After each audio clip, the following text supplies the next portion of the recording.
सोपोर के रिबन में आज हुए एनकाउंटर में 3 मिलिटेंट हलाक हो गए। इलाके में मिलिटेंटों की मौजूदगी की इतला मिलने के बाद सिक्योरिटी फोर्सेज ने घर घर तलाशी मुहिम शुरू की। इसी दौरान वहां छुपे मिलिटेंटों ने फोर्सेज पर फायरिंग की। जवाबी कार्रवाई करते हुए फोर्सेज ने 3 मिलिटेंटों को हलाक कर दिया। इस दौरान असलहा व गोला बारूद और तकरीबी मवाद बरामद किया गया। इस एनकाउंटर में एक मकान भी मुनहदम हो गया।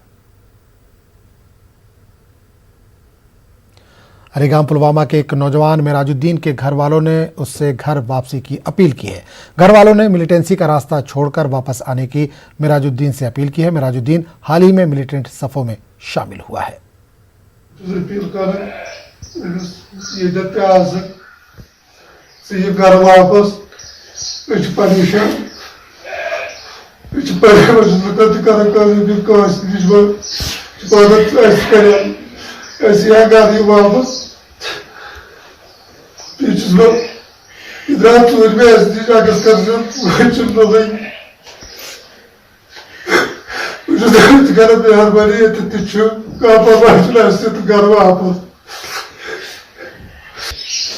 अगर सोन ये कुछ शाल सम बागियों पे फोन कर घर इन वापस कर गुजारिश सारे अगर कुछ शाय सह वात घर पन कंटेक्ट गसान कह तमिस गई आज लाम दह गर द्रामतिस मगर कुन अता पता कह कर सारे गुजारिश अगर कुछ शाय वुन मेहरबानी तो मेहरबानी कर सोन वापस कमित बेकरार करार कुछ शाय दपान खबर कत वोट वोट कम तुल कम न्यू पूर पता कह गवर्नमेंटस कर अपील अगर कुछ शाय तम दिन छाड़न तुम छाड़ो। सांबा में बीएसएफ के एक जवान को पंजाब पुलिस ने गिरफ्तार किया। जराये के मुताबिक बीएसएफ के 173 बटालियन में कांस्टेबल सुमित कुमार सांबा सेक्टर के इंटरनेशनल बॉर्डर के मंकोचक पोस्ट पर ड्यूटी पर तैनात था। इसी दौरान बीएसएफ और पंजाब पुलिस ने इन्हें देर रात गिरफ्तार किया।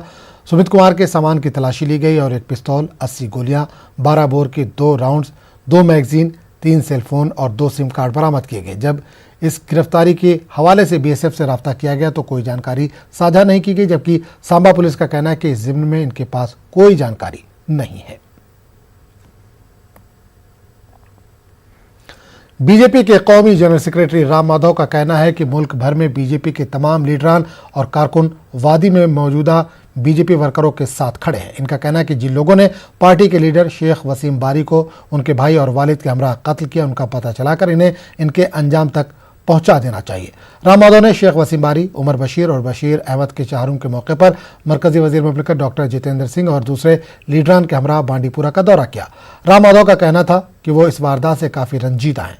वो शेख वसीम बारी के अहल खाना से दिली ताज़ियत करते हैं। दौरे के दौरान शेख वसीम बारी के लवाकिन को फौरी इमदाद भी फराहम की गई। वाज़ेह है कि शेख वसीम बारी को उनके भाई और वालिद के हमरा 8 जुलाई को मिलिटेंटों ने गोली मारकर हलाक कर दिया था।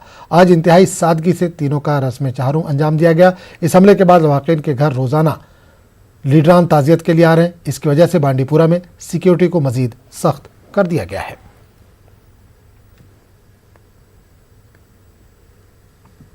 आतंकवादियों के तरफ से जो घटना की गई है उससे हमें बहुत पीड़ा जरूर है और उसके परिवार को सांत्वना देने, कुछ इमीडिएट कुछ मदद करने के लिए हम यहाँ आए हैं।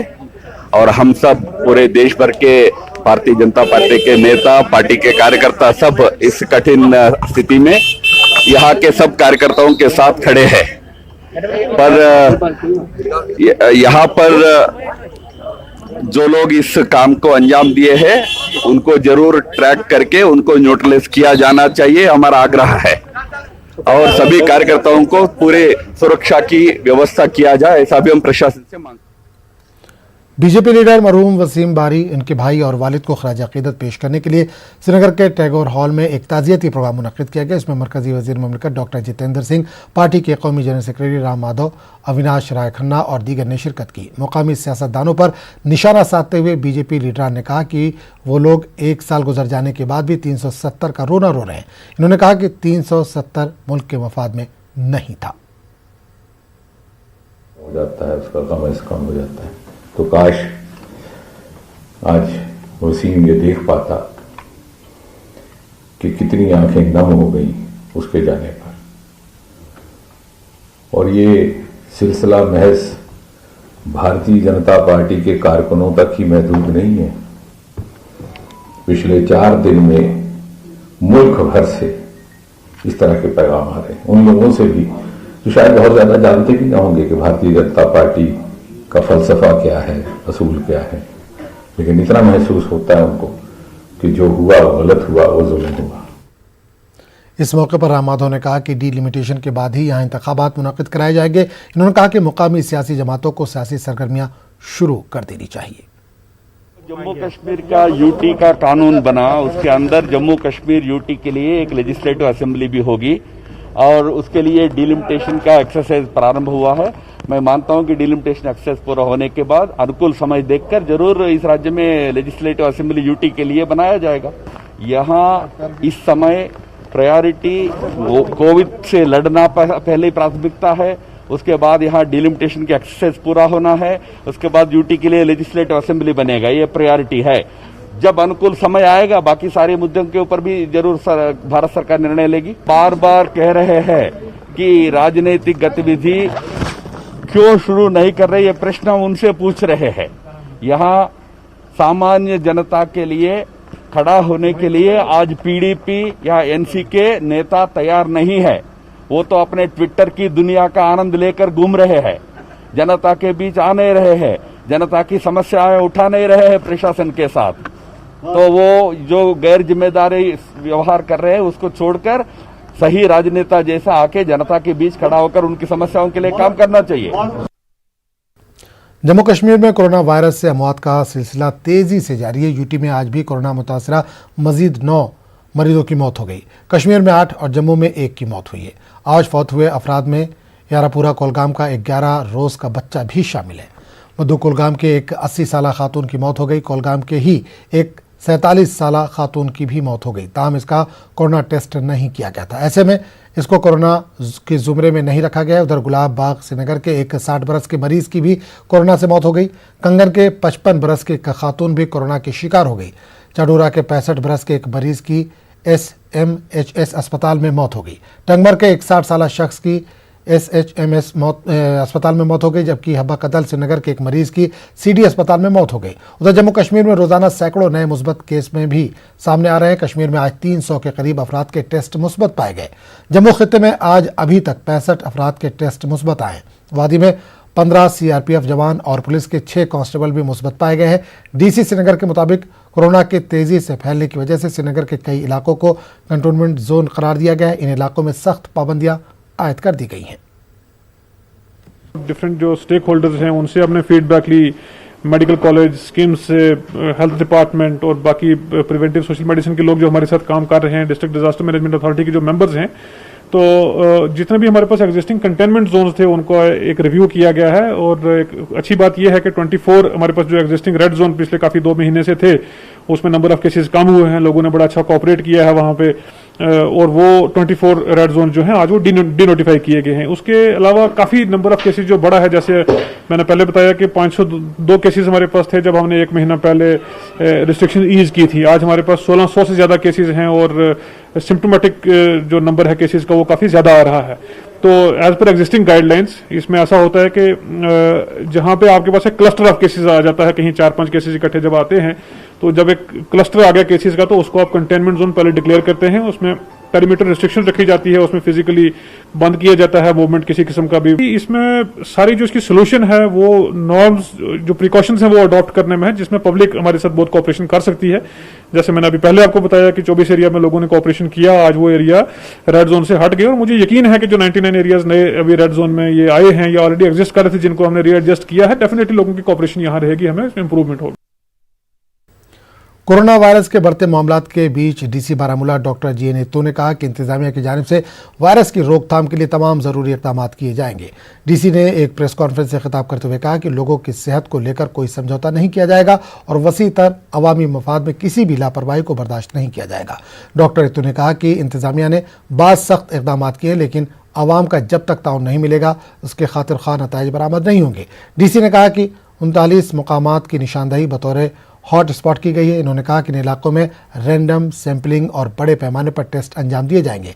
डीसी ने कहा कि गाइडलाइंस पर अमल न करने पर तकरीबन 45 दुकानें और 1 दर्जन से ज़्यादा जिम को मोहरबंद कर दिया गया। इन्होंने लोगों से तलकीन की कि एहतियाती तदाबीर पर अमल करें और तमाम गाइडलाइंस को फॉलो करें।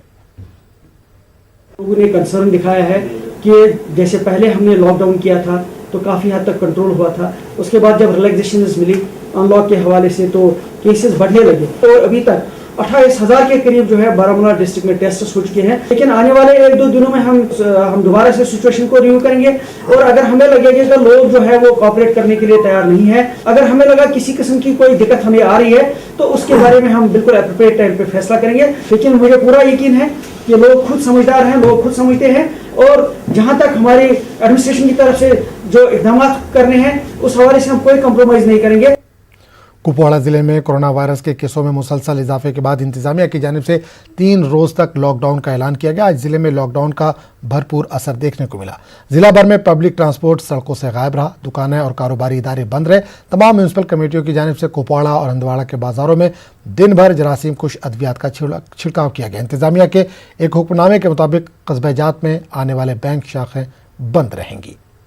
बहुत अच्छी है आज के, लेकिन केयरलेसनेस से बहुत तो लोग इतना केयर नहीं करते हैं और तब भी वो मास्क के बगैर चलते हैं। या जैसे गाड़ियां चल रही हैं तो उनमें भी हमने देखा है ओवर रोडिंग हो रही है, बाकी चीजें हो रही है।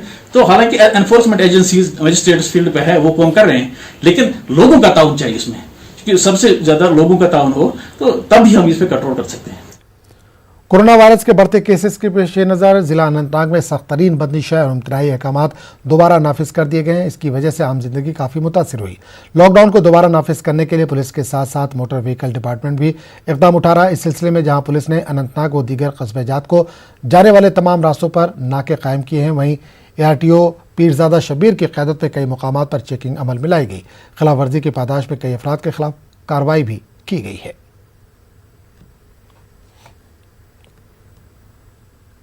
खबरों का सिलसिला जारी रहेगा, लेकिन एक छोटे से वक्फे के बाद।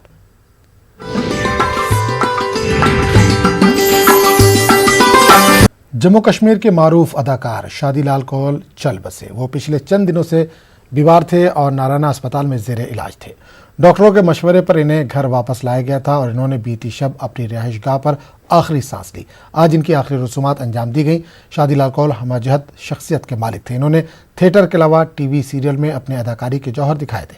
तंज़ो मिज़ाह की दुनिया में इन्होंने खूब नाम कमाया। शादीलाल कौल के आखिरी रसूमात के वक्त मौजूद कई फनकारों, सकाफती और समाजी तंजीमों के नुमाइंदों ने इनकी मौत पर इजहार रंज किया। इन्होंने आजानी को शानदार अल्फाज में खिराज अक़ीदत पेश किया।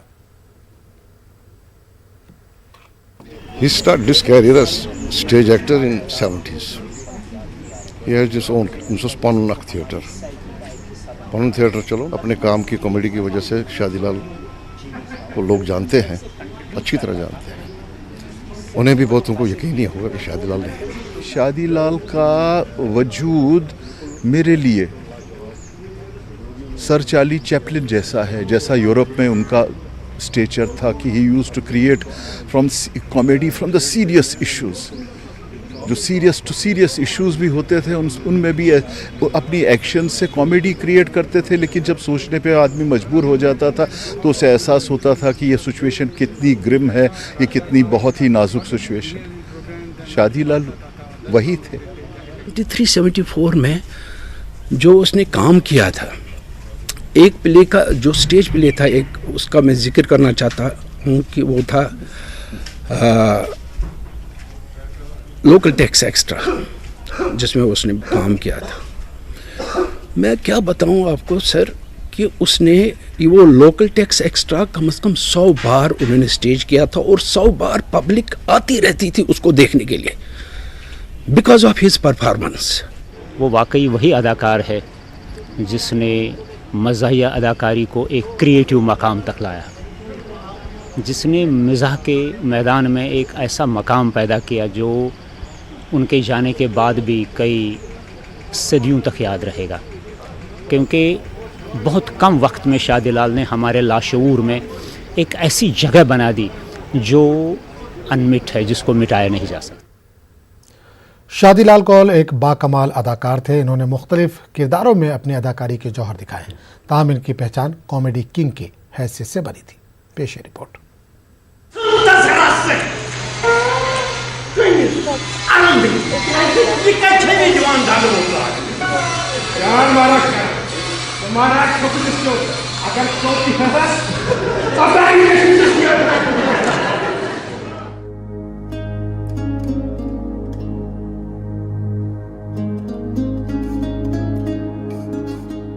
जम्मू कश्मीर के मारूफ अदाकार शादीलाल कौल छोटा बाजार कोनिकदल श्रीनगर में एक मुतवस्सित घराने में पैदा हुए थे।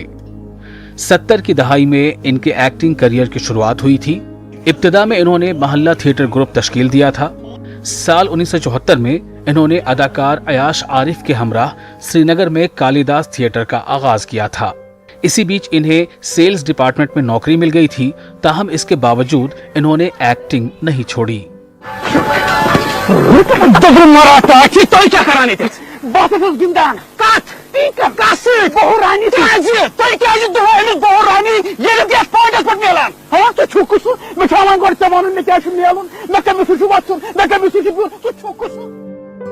साल 1980 में दूरदर्शन श्रीनगर ने एक सीरियल शबरंग बनाया था और डायरेक्टर फारूक नाजकी ने शादीलाल को शमसुद्दीन का रोल दिया था। इस सीरियल में शादीलाल ने अपनी अदाकारी के जौहर दिखाए और इसके बाद इन्होंने कभी पीछे मुड़कर नहीं देखा। मैं सोची क्या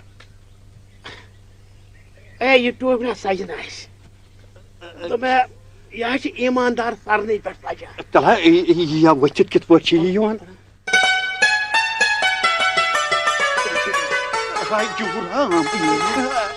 ईमानदार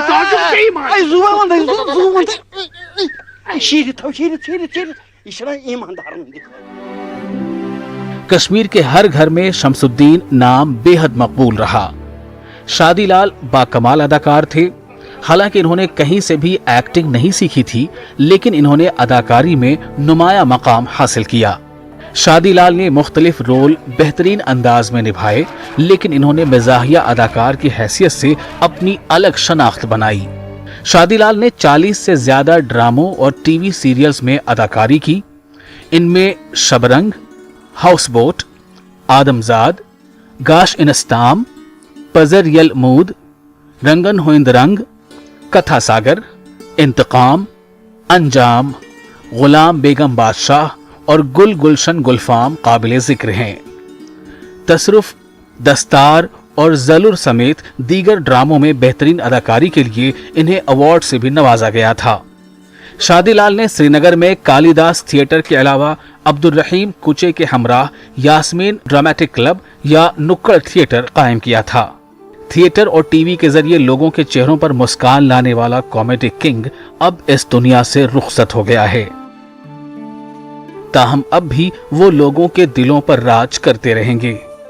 कश्मीर के इस मायानाज सपूत की खिदमात को हमेशा याद रखा जाएगा।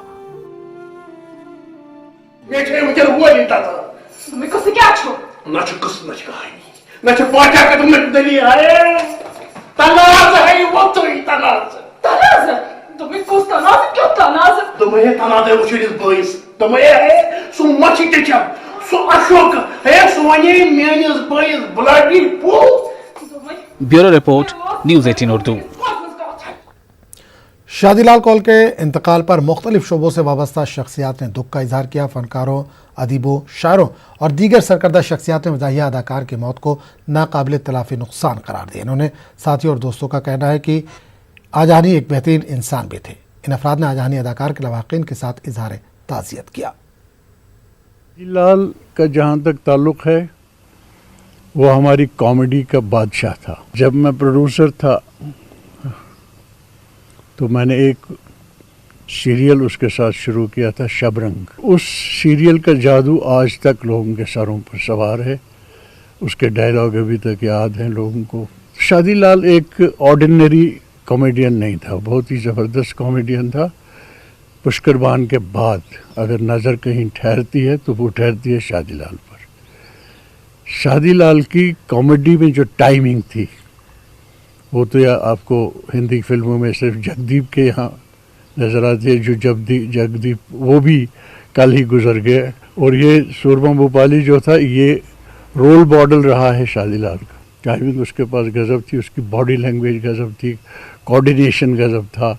दूसरे एक्टर अगर उसका स्टेज पर कमज़ोर पड़ता था वो उसको उठाते थे, वो उसको गिराते नहीं थे, उसको उठाते थे ताकि प्रोडक्शन आगे बढ़े। दूसरा बामानी किस्म की कॉमेडी जो है, जो सीरियस अदब से भी बड़ी डिफ़िकल्ट होती है, लिखना और पैदा करना और पेश करना, उसका जवाब नहीं था उसके पास। आज मुझे नहीं लगता कि बहुत देर तक ऐसा कॉमेडियन हम पैदा कर पाएंगे। मेरी अदाकारी, मेरी हिदायतकारी का रूह थे शादीलाल कौल जी।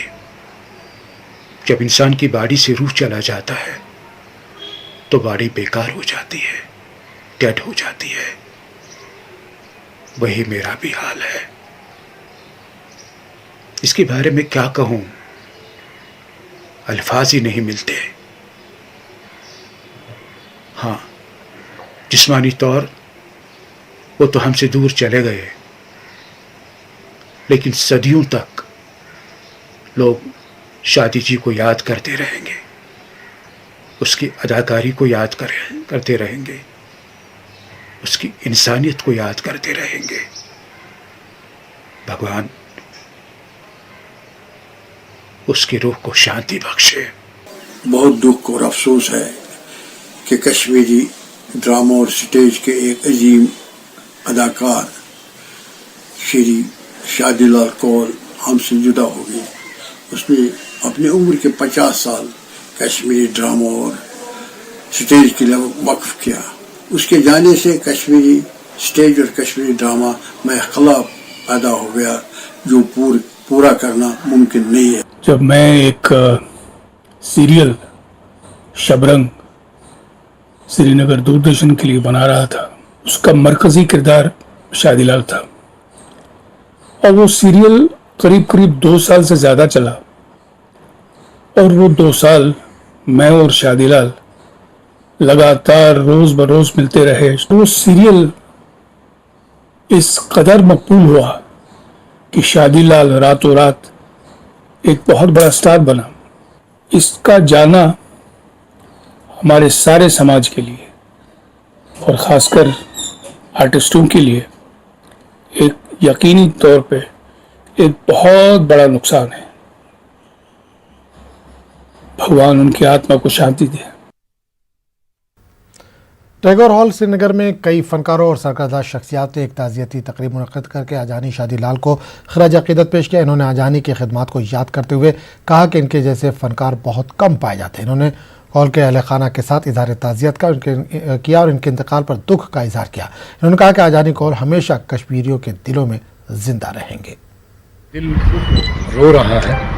एक हमारा करीबी साथी, एक बहुत ही अच्छा इंसान और कश्मीरी कलाकारों में, कश्मीरी फ़न की दुनिया का एक बहुत ही ज़रूरी और बहुत ही अच्छा आर्टिस्ट हमसे गुजर गया है।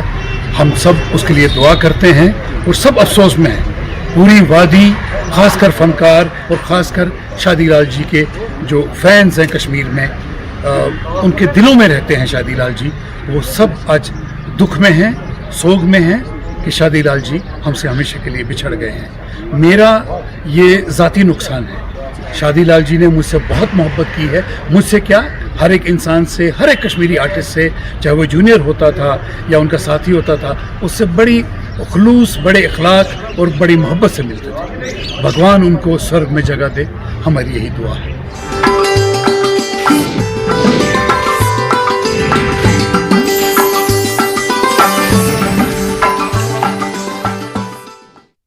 इस कठिन वक्त में आपकी कुपवाड़ा जिले का वड्डू लोलाब इलाका बुनियादी सहूलियात से महरूम है। यहाँ के लोग मुख्तलिफ सहूलियात की अदम फराहमी को लेकर सरापा एहतजाज है। यहाँ सड़कें खस्ता हाल है और बिजली का तरसीली निज़ाम अदम तवज्जुही का शिकार है। इलाके की तरफ जाने वाली सड़कें खस्ता हाली का शिकार है। मामूली बारिश की वजह से सड़कें तालाब की शक्ल इख्तियार कर जाती हैं। दूसरे इलाके को मिलाने के लिए पुलों के बजाय लकड़ी के आर्जी पगडंडियाँ कायम है। इलाके में बिजली निज़ाम अक्सर औकात मुतासिर रहता है। बोसीदा बिजली खंभों की वजह से, मामूली हवा की वजह से कई दिनों तक बिजली सप्लाई मुतासिर होती है। वरनू में कोई बड़ा हेल्थ सेंटर नहीं है। लोगों को तिब्बी इमदाद हासिल करने के लिए कुपवाड़ा जाना पड़ता है। लोगों का कहना है कि इंतज़ामिया और सियासतदानों ने इस इलाके को नजरअंदाज किया है। उधर न्यूज़ 18 उर्दू ने लोगों के मसाइल को एडिशनल डिप्टी कमिश्नर कुपवाड़ा नज़ीर अहमद लोन के साथ उठाया तो उन्होंने यकीन दिलाया कि वो अज खुद इलाके का दौरा करके लोगों की मुश्किलात का इजाला करने की कोशिश करेंगे। जो बुनियादी सहूलियात एक इलाके के लिए लोगों के लिए होने चाहिए, हम बिल्कुल सदियों से उन सहूलियात से महरूम हैं। जो हमारी सड़क है इस पर छोटी छोटी नदियां बन गई हैं, बड़े बड़े गड्ढे बन गए हैं। अगर हमारे इलाके में कोई बीमार हो जाए या कोई हामिला औरत किसी अस्पताल में लेनी हो तो जो 10 मिनट का सफर है वो आधे घंटे में तय करना पड़ता है। प्राइमरी हेल्थ सेंटर होना चाहिए, यहाँ पे अगर बीमार हो जाए या तो वो कुपवाड़ा लेना पड़ता है या तो श्रीनगर, लेकिन रास्ते में ही उसकी मौत वाक़ा हो जाती है। अपील कर रहे हैं कि हमारे रोडों की मरम्मत की जाए, मैग्नीमाइजेशन की जाए। ये हम आपकी वसादत से डीसी साहब से ये अपील कर रहे हैं कि यहाँ पे रोड की मैग्नीमाइजेशन की जाए। यहाँ पे जो आपने हमारी लैंड ली है वो कागजात लिए हैं, जिस वक्त इन्होंने एडवर्टाइज निकाला उस वक्त बारनऊ हायर सेकेंडरी ये इन्होंने लिखा था, तो हमने पूरी फार्मेलिटी कम से कम हमने 50 चक्कर वहाँ भी किए। हमें कोई तार जो है ये कोई दरख्तों से लड़के हुए कैसे हैं, महकमा तो कर रहा है कुछ, आगे से अप्रूव वो नहीं हो रहा है। लाइट बिल्कुल यहाँ कम ही आती है। अगर हम हिसाब करें 360 रुपये हमें महीने का फीस देना पड़ता है। अगर उसका हिसाब करें तो लगभग वो 60 पैसे की बिजली हमें इसमें रोशनी इसके महीने में नहीं मिलती है। यहाँ पे एक रोड प्रोजेक्ट, जो मेन रोड प्रोजेक्ट है वो अंडर एग्जीक्यूशन है, वो CRF में। तो CRF में इस साल अभी तक थोड़ा फंडिंग की प्रॉब्लम आ रही है, लेकिन तब भी हम ये जो कंसर्न डिपार्टमेंट से उनके गणित में लाई गई ये बातें और कोशिश करेंगे कि जल्द से जल्द जो जितना भी हो सकता है हमारे से तो उनको फ़ायदा हो और जो भी उनके मेन इश्यूज हों वो सॉर्ट आउट हों। तो बाकी डिपार्टमेंट्स के भी हम एक टीम भेज देंगे वहाँ पर और देखेंगे जो इस लेवल पे हो सकता है तो कोशिश करेंगे हम कि उनके मोस्ट ऑफ द जो उनके मसाइल हैं वो ठीक हो जाए। बरनऊ लोलाब का इलाका तमाम बुनियादी सहूलियात से महरूम है। तिब्बी निज़ाम की बात करें तो तिब्बी निज़ाम का फुकदान है, सड़कें वीरानी का मंजर पेश कर रहे हैं, बिजली का तरसली निज़ाम जो है वो बोसीदा हो चुका है, यानी कि हर तरह से ये लोग मुसीबत की ज़िंदगी गुजार रहे हैं। अब ये लोग यही कह रहे हैं कि खुदारा इन लोगों के जो मसाइल है उन्हें इंतज़ामिया की तरफ से कोई मदावा हो। अब उम्मीद यही है कि शायद इंतज़ामिया इस फरियाद की तरफ कोई ख़ास तवज्जो दे ताकि इन लोगों के जो मसाइल हैं ये हमेशा के लिए खत्म हो। नेटवर्क 18 के लिए याह्या सुल्तान। कठुआ के डिविजनल कमिश्नर संजीव वर्मा को जम्मू कश्मीर के बाबू दाखला लखनपुर के रास्ते बैन रियासती नकलो हरकत का नोडल ऑफिसर बनाया गया। संजीव वर्मा ने लखनपुर का दौरा किया और सूरत हाल का जायजा लिया। डिविजनल कमिश्नर ने हुकाम को तमाम तर एहतियात बरतने की हिदायत दी। डीसी कठुआ ने बताया कि बैरून रियासतों से श्रीनगर जाने के ख्वाह मजदूरों को इंतजामिया के अहकामात मिलने तक रोके रखा जाएगा। को अभी हाल ही में जो इंटरस्टेट मूवमेंट है, यहाँ लखनपुर से जो एंट्री होती है हमारी यूनियन टेरिटरी का प्रवेश द्वार है, उसका नोडल अफसर बनाया गया है। उसी के सिलसिले में वो यहाँ के जितने भी ऑफिसर्स हैं यहाँ पर ग्राउंड लेवल पे जो काम कर रहे हैं उन सभी के साथ इंटरेक्ट करके इस चीज़ को समझने की कोशिश कर रहे थे कि या क्या क्या मतलब क्या ग्राउंड लेवल पे किस तरीके से आप काम कर रहे हैं और किस तरीके से क्या क्या दुश्वारियाँ आप सामना कर रहे हो जिनका वो हल निकाल सकते हैं। बटनूर बाला के लोगों ने महकमे R&B के खिलाफ सख्त एहतजाजी मुजाहरा किया। उन्होंने कहा कि बटनूर से बाला तक की सड़क इंतहाई खस्ता हाली का शिकार है। इसकी वजह से यहाँ लोगों को शदीद मुश्किलात का सामना करना पड़ा। इनका कहना था कि अगरचे चंद साल कबल महकमे ने इस सड़क को तामीर किया था, ताहम अब खस्ता हाली की वजह से ये आमदोरफ्त के काबिल नहीं रही। इन्होंने महकमे से राब्ता सड़क पर मैगडम बिछाने की अपील की है। डिलीवरी पेशेंट तिमन वाल चारपाई मज न सड़क का सन न क्या पहाड़ न सड़क जंगल न सड़क मगर गाँव में सन। राजौरी में कांग्रेस कारकुनों ने सड़क की तामीर का मुतालबा करते हुए मार्च निकाला। मेन बाजार कालाकोट CADC दफ्तर तक मार्च निकाला गया। मुजाहिरीन ने सियोट कालाकोट सड़क की तामीर और मरम्मत का मुतालबा किया। इनका कहना है कि सड़क पर हाल ही में मैगडम बिछाया गया था, लेकिन इसकी हालत फिर खस्ता हो गई, जबकि डबल लेन प्रोजेक्ट भी जेर इल्तवा है। एक्शन कमेटी ने एक साइलेंस मार्च किया और ये सियोट कालाकोट रोड का जो है इसका जल्दी से जल्दी डबल लेन स्टार्ट करें। महकमा शिप हस्बेंड्री की जानिब से सांबा के पहाड़ी इलाकों के लोगों को सहूलतें पहुंचाने के लिए सोम इलाके में एक मरकज खोला गया था, लेकिन ये मरकज पिछले कई दिनों से बंद पड़ा है। मुकामी लोगों ने कहा कि ये सेंटर बंद रहने से इनकी मुश्किलात का इजाला नहीं हो पाता। इन्होंने मुतल्लिका हुकाम से इस सेंटर को दोबारा खोलने की अपील की है। मेहरबानी करना कोई डॉक्टर भेजन या कोई इतने कोई टीम होनी चाहिए है जी कि इतने माले की देख रख हो और बड़ी मुश्किल है। लोग बड़े 5-5 6-6 किलोमीटर टुरी आना, इतने अगे डॉक्टर का कोई नवता दे ताला लगा रहता। बहुत हमें खुशी थी कि जहाँ पर हमारे जो गांव के लोग हैं जिन्होंने भेड़ बकरी रखी है, उनका जो उनकी सुविधा है वो जहाँ से मिल सके। पर कुछ समय से हम देख रहे हैं कि कभी कभार कुछ पहले आते थे, आज तो इधर बिल्कुल कोई भी नहीं है। गांदरबल में जम्मू कश्मीर के चीफ इलेक्टोरल अफसर हरदेश कुमार ने डिविजनल कमिश्नर कश्मीर पीके पोले के हमरा एक मीटिंग मुनक़िद की। इस मीटिंग में जम्मू कश्मीर यूटी के पार्लियामेंट्री व असम्बली हलकों की हदबंदी के ज़िम्न में नक्शों और शुमारियाती डाटा की तैयारियों का जायजा लिया। डिस्ट्रिक्ट इलेक्शन अफसर भी इस मीटिंग में शामिल है, जिन्होंने चीफ इलेक्टोरल ऑफिसर को जिले में अंजाम दिए गए कामों से वाकिफ करवाया। इसी दौरान जिले में ट्रैफिक के हवाले से भी बात की गई और मजीद SRTC बसों की मंजूरी का यकीन दिलाया गया। राजौरी में इंतजामी क्वारंटीन सेंटरों में रहने वाले अफराद ने मुनासिब सहूलतें न मिलने की शिकायत की। लोगों ने कहा है कि इन्हें वक्त पर खाना नहीं मिल रहा है और साफ सफाई का भी ख्याल नहीं रखा जा रहा है। इन्होंने कहा कि इंतजामिया बुनियादी सहूलतें मुहैया कराने में नाकाम हो गया है।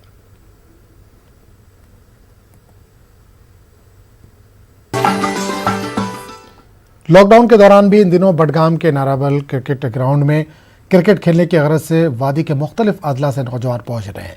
नाराबल क्रिकेट ग्राउंड में बैक वक्त कई टीमें क्रिकेट खेलती नजर आती हैं। मुख्तलिफ अजला के नौजवानों का कहना है कि नाराबल जैसा बड़ा ग्राउंड कहीं नहीं है।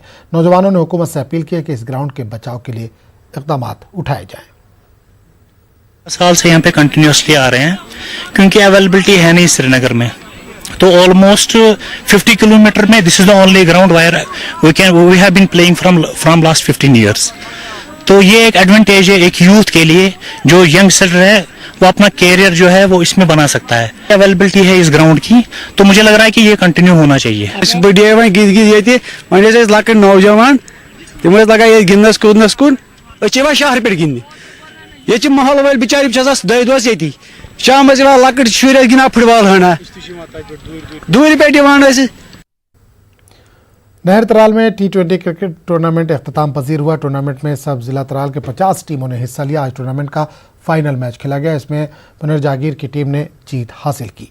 कई इलाकों के सरकर्दा शहरियों ने खिलाड़ियों की हौसला अफजाई की। इन्होंने इंतजामिया से अपील की कि बिजोनी तराल में मौजूद क्रिकेट स्टेडियम का तामीराती काम जल्द मुकम्मल किया जाए।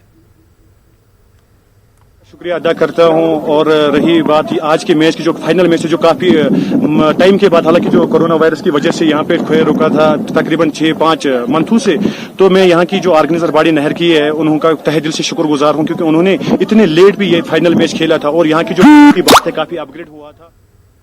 साथ ही मुकाम गुलमर्ग, दरंग, धनवास, बाबा ऋषि और दीगर मुकामात में इन दिनों नौजवान खूब ट्रैकिंग कर रहे हैं। मुख्तलिफ इलाकों के नौजवान सुबह सवेरे इन मुकामात की जानिब ट्रैकिंग करने की गरज से रुख कर रहे हैं। ये नौजवान ऊंची ऊंची पहाड़ियों का पैदल सफ़र करते हैं।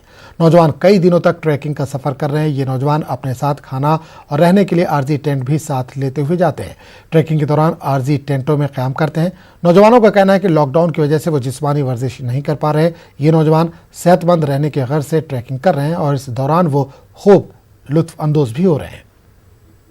तब से फिटनेस का बहुत ज़्यादा मसला रहा है, वेट गेन हो रहा था, कोई एक्टिविटी हो नहीं रही थी, तो जनरली हमने फुटबॉल शुरू किया है। हम सुबह 5:30 बजे फुटबॉल खेलते हैं 2 घंटे के लिए 7 बजे तक। तो उसके बाद हमने ये डिसाइड कर लिया कि ऑलमोस्ट ऑल्टरनेटिव संडेज़ में हम ये फिटनेस जिससे हमारी ठीक रहेगी, हम ट्रैकिंग किया करेंगे। वन महोत्सव के पेश नज़र 33 बटालियन CRPF ने government higher secondary school Bhaderwah में शजरकारी मुहिम चलाई। CRPF अफसर नीरज त्यागी और हायर सेकेंडरी स्कूल के प्रिंसिपल डॉक्टर अनीस अहमद की मौजूदगी में शजरकारी अंजाम दी गई। लोगों को दरख्तों और माहौल की अहमियत से मुतालिक बेदार करने की गरज से इस मुहिम का इनेकाद किया गया। सरना कैंपस भदरवा में और कोटली ब्रिज पर लगातार हम लोग इसी प्लांटेशन ड्राइव को चला रहे हैं ताकि आने वाला टाइम पर अच्छा वातावरण हो, सुखद अनुभूति हो। हमारे स्कूल का जो इंतखाब किया boys higher secondary school Bhaderwah, ये बहुत मेरे लिए, खासकर एज प्रिंसिपल, मेरे लिए बड़ी स्कूल के लिए और मेरे लिए बहुत अच्छी बात है। ये मैं CRPF भदरवा का बड़ा। करगिल के जंस्कार में सफाई मुहिम अंजाम दी गई। इस मुहिम में मर्चेंट एसोसिएशन के वॉलंटियर्स, पुलिस एहलकार, मुख्तलिफ महकमों के सरकारी ओहदेदारों ने शिरकत की। SDM जंस्कार की क़यादत में सफाई मुहिम चलाई गई। बालपरडी भलेसा में द हेल्पिंग हैंड टीम के 3 रोज़ा कैंप का इनेकाद किया गया। बालपरडी इलाके में ये टीम साफो सफाई का काम अंजाम दे रही है। द हेल्पिंग हैंड टीम ने बाल पटरी में सफाई का काम किया। इस मौके पर इन्होंने इलाके में कूड़ेदान भी नस्ब किया।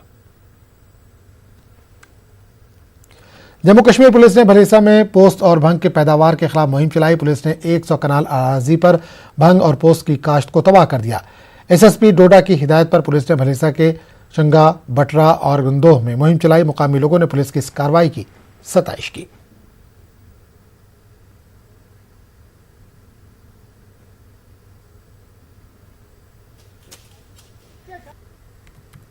सत्तर दफा तोड़ी है माननीय प्रधानमंत्री श्री नरेंद्र भाई मोदी जी ने, तब से हमारे जम्मू कश्मीर में वो खुलाहट शुरू हो गई है। चाहे वो आतंकवादी हो, चाहे वो स्थानीय कोई जयचंद जैसे नेता हो, क्योंकि वो नहीं चाहते कि कश्मीर में उनकी जो राजनीतिक रोटियां सेक रहे थे इतने के वो बंद हो गई दुकानें और वो कश्मीर में शांति बहाल हुई।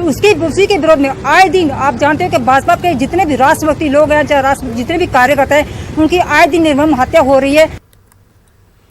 मरकजी हुकूमत के प्रधानमंत्री आवास योजना स्कीम गरीब लोगों की जिंदगी में बड़ी तब्दीली ला रही है। गरीब अफराद जो बेआसरा थे या जिनके पास रहने के लिए अच्छा मकान नहीं था, इन्हें स्कीम से फायदा मिल रहा है। राजौरी के नज़ीर हुसैन और जमशेद बेगम भी इस स्कीम से इस्तेफादा करने वालों में शामिल है। जमशेद बेगम ने हुकूमत का शुक्रिया अदा किया और कहा कि पहले वो एक कच्चे मकान में रहती थी जहाँ इन्हें बहुत मुश्किलात पेश आती थी। बारिश के दिनों में पानी इनके मकान में दाखिल हो जाता था, लेकिन अब वो एक पक्के मकान में रह रही हैं।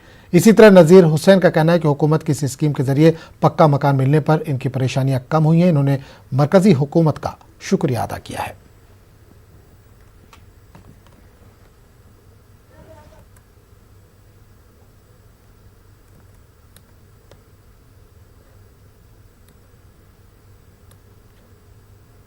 क्या मकान था, दो सिर्फ वो छोटी छोटी ही थी कुलियाँ बनाई, वो जब बारिश बरती थी सब अंदर आ जाती थी।